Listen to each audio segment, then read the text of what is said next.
अब इसके बाद भी अगर कोई जोकर बी टीम बोलेगा तो याद रखो तुम्हारा टीटी कर देंगे हम।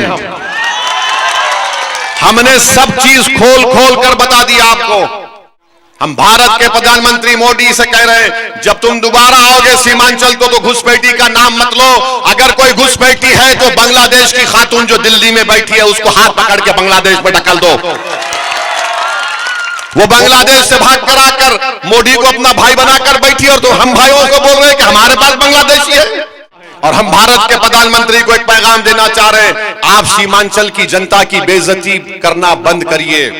अमित शाह देश के गृह मंत्री हैं और सीमांचल की जनता की बेइज्जती करना बंद करिए। यहां पर गयूर भारत के लोग रहते हैं, यहां पर इंसानों की बस्ती है, जिसको तुम्हारी हुकूमत ने 11 साल से, उससे पहले डॉक्टर मनमोहन सिंह की हुकूमत ने, उससे पहले वाजपेयी की हुकूमत ने, उससे पहले नेहरू के साथ से लेकर अब तक भारत का सबसे पसमानदा इलाका अगर कोई है तो सीमांचल का है। अगर कोई इसका इनकार करता है तो वक्त और जगह बता दो, वैसे अख्तरुल ईमान आकर तुमको 10 मिनट में तुम्हारे कपड़े उतार कर बताएंगे सीमांचल से तुमने कैसा जुल्म किया। के बावजूद भी हमने आला ज़र्फी का मुजाहरा किया। क्यों किया? कि हम नहीं चाहते कि बिहार में मोदी की हुकूमत दोबारा बने। हम नहीं चाहते कि बिहार में दोबारा मोदी का मुख्यमंत्री बने। हमने दोस्ती का हाथ बढ़ाया। अगर कोई राजद वाले दोस्ती के बढ़ावे हाथ को कमजोरी की निशानी समझते हैं तो याद रखो ये हाथ बड़े दराज हैं, तुम्हारे गिरेबान के तार से खेलने के लिए भी तैयार है। लिखा तो बेटा बोलता मुझे खत नहीं आया।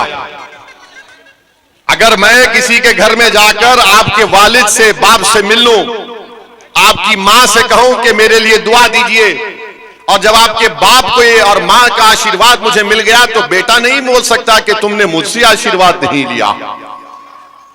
ये हमारे घर के आदाब हैं। हमारे बड़ों को हम सर का ताज बनाकर रखते हैं। अब नहीं मालूम कि तेजस्वी ये क्यों किए। नहीं, मेरे अगर कोई हमारे खिलाफ होता है और अगर कोई हमको आके छेड़ता है तो फिर हम उसको छोड़ते नहीं है, इतना भी याद रख लो। किसी भी मजहब के खिलाफ नहीं हो सकते। जो मुसलमान है वो किसी मजहब के खिलाफ हो ही नहीं सकता। जब मजलिस ये कहती है कि तमाम समाज के लोग की एक सियासी लीडरशिप है, आप अपनी सियासी क़यादत को बनाइए, तो फौरन ये लोग उंगली उठाकर इल्जाम लगाती हैं कि ये फुला टीम है, ये वोट काटने आए हैं, ये करने आए हैं। आप बताइए, बिहार में 20 साल कांग्रेस की सरकार, 15 साल राजद की सरकार और 20 साल से नीतीश कुमार मुख्यमंत्री हैं। कभी इधर जाकर नाचते हैं तो कभी उधर जाकर नाचते हैं। मगर बताइए आपको क्या हासिल हुआ? अपना वोट और अपना नेता जनाब बैरिस्टर असदुद्दीन ओवैसी साहब। बैरिस्टर असदुद्दीन ओवैसी साहब जिंदाबाद।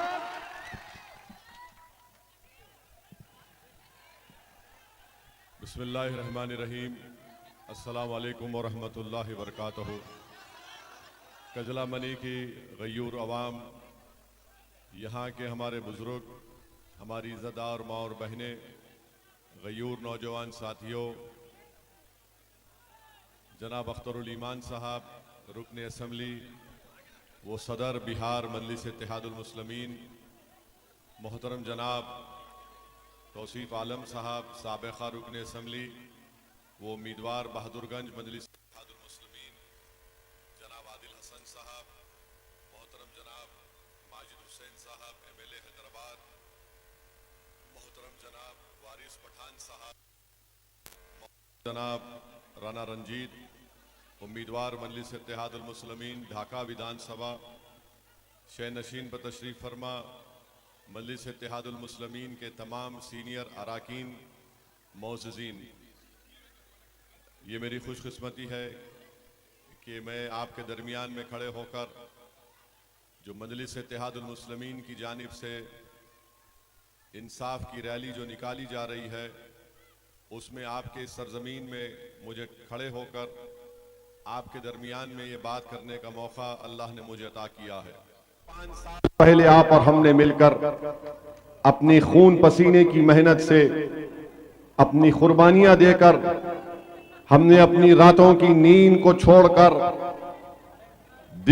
दिन के सुकून को छोड़कर, हमने अपना वक्त लगाकर मजलिस के एक नुमाइंदे को कामयाब किया था।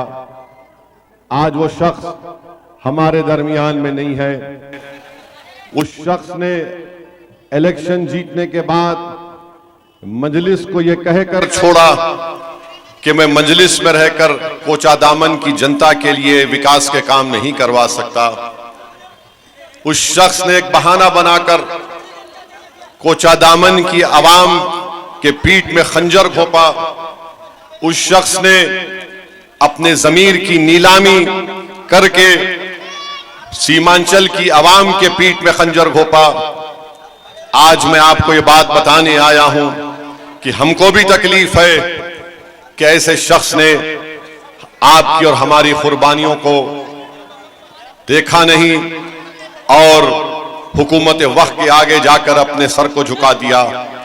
मगर आप जानती हैं कि तारीख गवाह है, जो लोग गद्दारी करते तारीख में इनका नाम लिखा जाएगा कि यह गद्दार था जिसने मासूम मुसलमानों को धोखा दिया था।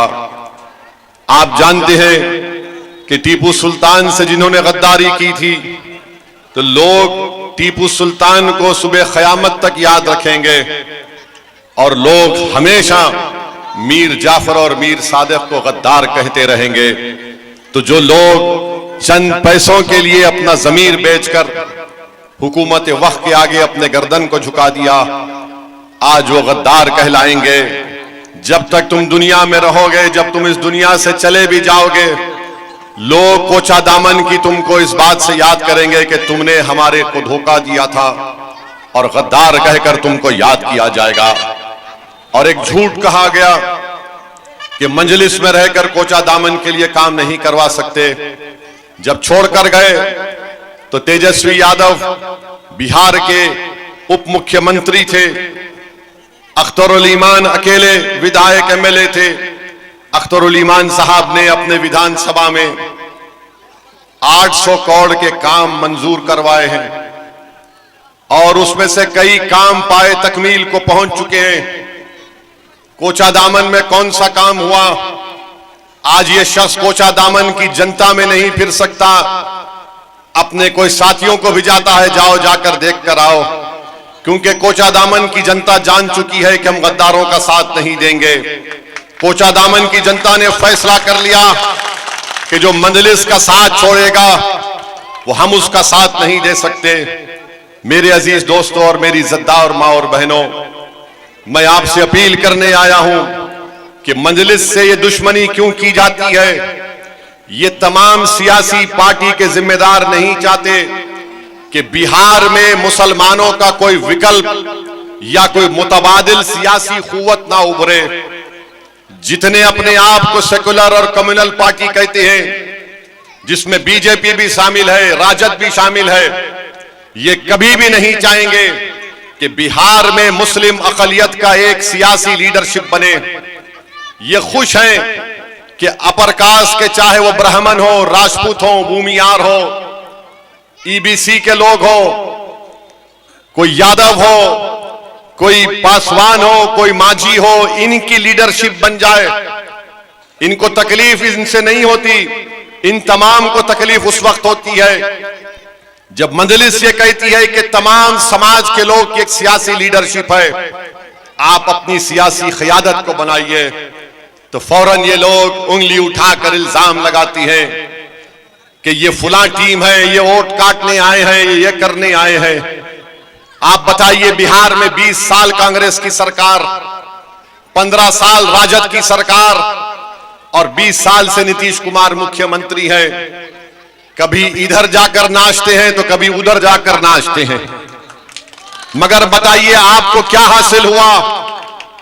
इनकी तरफ से कोई मुसलमान आता है और आकर कहता है कि देखो भैया हम हैं, आप हमको बोलो। मगर ये ऐसे हमारे भैया हैं, जब इनके सियासी बाप के सामने जाते तो गूंगे और अंधे बन जाती है, इनकी जबान तक नहीं खुलती। सीमांचल के गरीब मजलूम आवाम के ताल्लुक से बात करने के लिए मेरे अजीज दोस्तों और बुजुर्गों, हम आपसे अपील करने आए हैं कि हम किसी समाज के कभी खिलाफ थे ना कभी रहेंगे।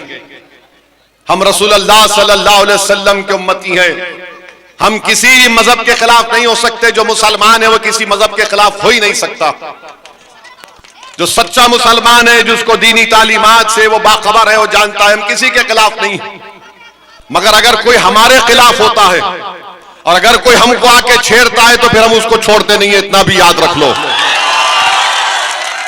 तुमने हमसे छेड़खानी की, अब इसका जवाब तुमको देना पड़ेगा। आप बताइए, अख्तरुल ईमान ने खत लिखा मोहतरम लालू प्रसाद यादव को, बाप को खत लिखा तो बेटा बोलता मुझे खत नहीं आया। अगर मैं किसी के घर में जाकर आपके वालिद से, बाप से मिल लूं, आपकी मां से कहूं कि मेरे लिए दुआ दीजिए, और जब आपके बाप को ये और मां का आशीर्वाद मुझे मिल गया तो बेटा नहीं बोल सकता कि तुमने मुझसे आशीर्वाद नहीं लिया। ये हमारे घर के आदाब हैं। हमारे बड़ों को हम सर का ताज बनाकर रखते हैं। अब नहीं मालूम कि तेजस्वी ये क्यों किए, नहीं मेरे को नहीं मिला। हमने उसकी हुज्जत को पूरा करने के लिए अख्तर भाई से कहा कि इसको भी आप एक खत लिख दीजिए। अख्तर भाई ने कहा लिखूंगा जरूर, मगर पहुंचाने का तरीका कोचा दामन का होगा, सीमांचल का होगा। तो अख्तर भाई ने ढोल बजाकर उसके घर पर जाकर ये लेटर दे दिया, खत दे दिया। तो तेजस्वी बोलते मुझे डराने के लिए आए। अरे डराने के लिए कहां, एक खत देनी है तो तुम डर गए? इतना डर क्यों है तुमको? हम तो डराने के लिए नहीं आए थे, ना हम डराते ना हम डरते। हम डरने वाले सिर्फ रब्बे कायनात से है जो जमीन और आसमान का खालिक है। हम मखलूक से नहीं डरते, ना हम वजीर आजम मोदी से डरते, ना किसी सियासी लीडर से डरने वाले हम। अख्तर साहब ने खत दिया। खत में क्या लिखा कि हमको सिर्फ 6 MLA दो, 5 तुम जीत चुके, तुम जीत गए तो मंत्री मत दो। हम सिर्फ एक ही बात लिखे कि सीमांचल डेवलपमेंट काउंसिल बनाओ ताकि सीमांचल को इंसाफ मिले। जिस तरह बिहार के दूसरे इलाके के लोग इंसाफ से, इज्जत से जिंदगी गुजार रहे, सीमांचल की जनता भी वही चाहती है। सीमांचल की जनता ये नहीं कह रही है कि आसमान से तारे तोड़ के लाके दो। सीमांचल की जनता बोल रही है अगर पटना में एम्स बनता है तो सीमांचल में भी एम्स बनाओ।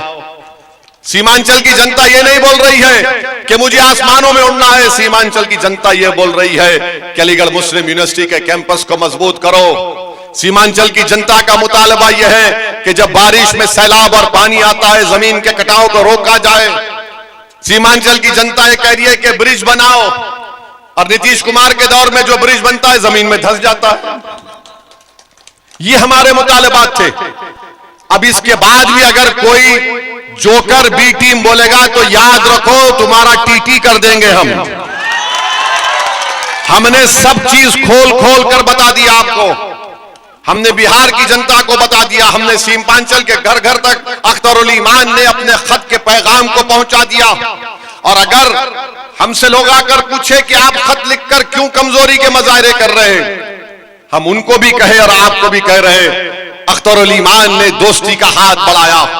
और किस वक्त बढ़ाया? जब तुमने हमारे 4 MLA को खरीद लिया। इसके बावजूद भी हमने आला ज़र्फी का मुजाहरा किया। क्यों किया? कि हम नहीं चाहते कि बिहार में मोदी की हुकूमत दोबारा बने। हम नहीं चाहते कि बिहार में दोबारा मोदी का मुख्यमंत्री बने। हमने दोस्ती का हाथ बढ़ाया। अगर कोई राजद वाले दोस्ती के बढ़ावे हाथ को कमजोरी की निशानी समझते तो याद रखो ये हाथ बड़े दराज है, तुम्हारे गिरेबान के तार से खेलने के लिए भी तैयार है। ये तुमको फैसला करना है। और हम भारत के प्रधानमंत्री को एक पैगाम देना चाह रहे हैं, आप सीमांचल की जनता की बेइज्जती करना बंद करिए। अमित शाह आप देश के गृह मंत्री हैं, आप सीमांचल की जनता की बेइज्जती करना बंद करिए।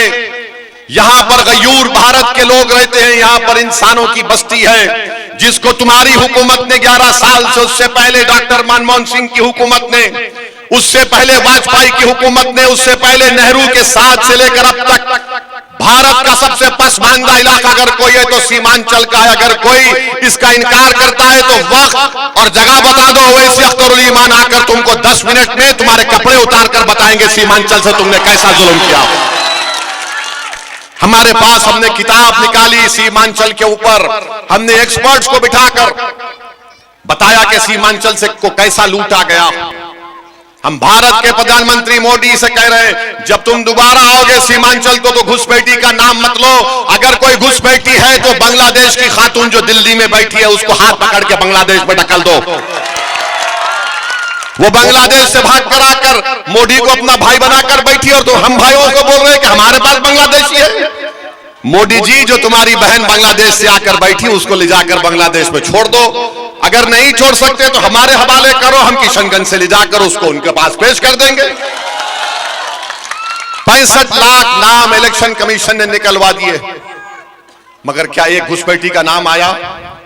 अगर बीजेपी आरएसएस सीमांचल को बदनाम करने की कोशिश कर रही है, हम उनको बता रहे हैं कि जब चुनाव के रायदही का दिन आएगा, मतदान का दिन आएगा, सीमांचल का एक एक बच्चा, सीमांचल की एक एक मां, सीमांचल का एक एक बुजुर्ग निकलकर वोट के जरिए तुमको पैगाम देगा कि ये भारत की सरजमीन है, यहां पर कोई बांग्लादेशी नहीं है। मेरे अजीज दोस्तों और बुजुर्गों, अभी तो बहुत से जलसे होंगे, ये एक नुक्कड़ सभा है। हम तो सिर्फ चंद चीजों को, चंद अहम बात को आपके सामने रखकर जा रहे हैं। हम उम्मीद करते हैं कि आप हमारी बात को कबूल करेंगे और हम आपसे ये अपील कर रहे हैं कि दोबारा जब असेंबली के इलेक्शन होंगे, विधानसभा के चुनाव होंगे, जो मजलिस का उम्मीदवार होगा इंशाअल्लाह ताला वो गद्दारी नहीं करेगा। कोचा दामन से हम आपको यकीन दिला रहे हैं इंशाअल्लाह ताला। और वो लोग जान भी ले, जो पार्टी का वोट है वो पार्टी के नाम पर पड़ता, शख्सियत के नाम पर नहीं पड़ता। कोचा दामन की जनता, मैं तुम्हारे सामने हाथ फैलाकर अपील कर रहा हूं, तुम बता दो उन जालिमों को जिन्होंने हमारे 4 लोगों को खरीद कर अपना घर का गुलाम बना दिया कि तुमने वोट पार्टी को दिया था, शख्सियत को नहीं दिया था तुमने। आज अगर असदुद्दीन ओवैसी तुम्हारे सामने खड़ा है तो अल्लाह ने मुझे इज्जत दी अपने मेरे माँ बाप की दुआओं की वजह से और मेरी पार्टी जमात की वजह से। मैं अगर आज तुम्हारे दरमियान में बोलने की सलाहियत रखता हूं तो अल्लाह का करम है और मेरी पार्टी का फजल है। मैं मर भी जाऊंगा, इस जमीन में चला जाऊंगा, मगर इंशाअल्लाह ताला जमात बाकी रहेगी, याद रखो। लोग, बहुत से लोग कहते हैं कि ओवैसी तुमको ये कर देंगे, वो कर देंगे। मैं उनको पैगाम देना चाहता हूं, हम मौत से डरने वाले नहीं हैं। किसी शायर ने अच्छा कहा था कि मौत क्या है, फकत सिर्फ एक आलम माना का सफर। हर एक जो आएगा जाएगा जमीन में, फिक्र मत करो, कोई 200 साल जिंदा नहीं रहेगा, हम सब जाएंगे। बड़े बड़े तुरुमुखा हैं वो सब चले गए, मगर हम जब तक जिंदा रहेंगे हम गीरत को सामने रखकर, हम अपने मिजाज को सामने रखकर, अपनी इज्जत नफ्स को किसी के सामने नीलाम करने नहीं देंगे।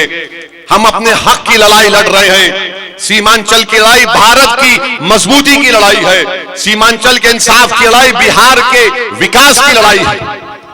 इसको आप कोई नहीं देख सकता कि हिंदू मुसलमान, कहां बात कर रहे हिंदू मुसलमान की। हम कह रहे हैं इस इलाके को तुमने यतीम और लाचार बनाकर छोड़ दिया, तुमने कुछ नहीं किया। हम आपसे दरख्वास्त कर रहे हैं, एक विकल्प है आपके सामने, एक मुतबादिल आपके सामने है, वो मजलिस इत्तेहादुल मुस्लिमीन है। अगर ये लोग नहीं चाहते कि मुतबादिल रहे, ये लोग क्या चाहते हैं कि मामा भतीजे हुकूमत करते रहे, मजलिस बीच में ना आ जाए। मजलिस जैसा आ गई सबको तकलीफ होना शुरू हो गई है, मगर इंशाअल्लाह ताला हम आए हैं तो जाएंगे नहीं। आपने हम पर भरोसा किया है, इंशाअल्लाह ताला हम उस पूरे भरोसे पर उतरेंगे। आपसे फिर से गुजारिश है कि आने वाले कोचा दामन के विधानसभा के चुनाव में आप पतंग के निशान को देखकर वोट दीजिए, ओवैसी को मत देखिए। जहां पतंग नजर आएगी आप कहना कि जिसने सीमांचल को बदनाम किया अब हम जवाब देंगे। जिसने हमारा वोट लेकर अपने जमीर को बेचा हम पतंग को बटन दबाएंगे। जिसने कोचा दामन को कुछ नहीं किया हम उसके खिलाफ पतंग के निशान पर बटन दबाएंगे। हमारी बात को नौजवानों घर घर तक पहुंचाइए और इंशाअल्लाह ताला चुनाव आने तक मुझे यकीन है कि जो माहौल कोचा दामन में पैदा हो जाएगा, मजलिस का मुखालिफ अपनी पार्टी के लिए निकलकर काम करने के लिए दोबारा सोचेगा कि अब तो सीमांचल में एक ही आवाज है, हमको गद्दार नहीं चाहिए, हमको वफादार चाहिए। सीमांचल के हर घर से एक आवाज निकलेगी कि गद्दार नहीं चाहिए, वफादार चाहिए। यही बात कहकर हम अपनी बात को खत्म करते हैं।